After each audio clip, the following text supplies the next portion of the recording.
Kwa majina naitwa Juma Hussein Matari. Mimi najihusisha na biashara simu za mikopo pamoja na keshi.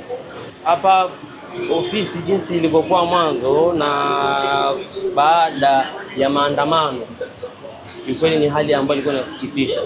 Siku ya tarehe 29 kuanzia majira ya saa 4 hivi asubuhi ilikuja taharuki ambayo hakuna mtu ambaye alikuwa anategemea taharuki ile, kwa sababu watu walikuwa ni siku kwenda kupigia kura, lakini ikaibuka waandamanaji. Lakini kwa mtazamo wangu mimi nilipoangalia yale maandamano, si maandamano yale ambayo yanakuwa katika hali ya kudai haki.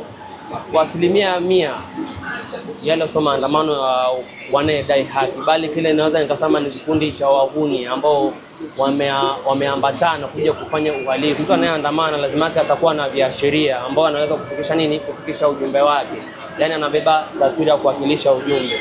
Lakini sasa wale waandamanaji, hakuna mwandamanaji hata mmoja ambaye alishika kiashiria chochote cha kuwasilisha ujumbe, labda kwenye ngazi labda tuseme kwa serikali, kwa sababu wale waandamanaji kadri jinsi walikuwa waandamana ni waandamanaji ambao walikuwa na miongoni mwao walikuwa na silaha.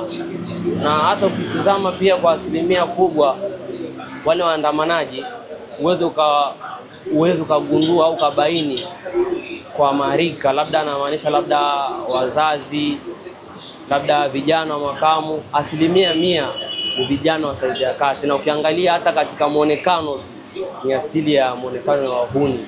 Yani kwa hasara ambayo kwa mimi haraka hasara niloipiga au hesabu niloipiga hasara yake takriban karibia milioni 78. Hiyo ni hesabu ya haraka kwa sababu idadi ya simu ambazo nilikuwa nazo kwenye shelf ndani na idadi ambazo nilizobaki nazo. Sababu kusema amani kwa 100% kubwa, amani ni kitu ambacho kinahitajika kutafutwa au kununuliwa kwa gharama ya aina yoyote. Amani kwa sisi wafanya biashara kwa ujumla ni watu ambao tunapenda mizunguko.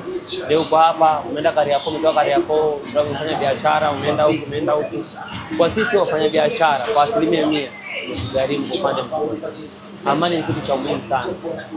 Amani ni kitu kwa mimi kama Mtanzania sijapendezwa na sijaridhika na sipendi au sitotamani kuona jambo kama hili linajitokeza, kwa sababu maandamano yameleta athari kubwa sana katika miundombinu yetu kama barabara na baadhi ya maeneo na baadhi ya vitu vya muhimu katika jamii au katika serikali. Ishu kama tunaona kwenye nchi zetu, lakini hivi nimesikia kwa macho yangu, na mimi ni kitu ambacho kimeniingia kwamba amani ni kitu ambacho kinahitajika kununuliwa kwa gharama.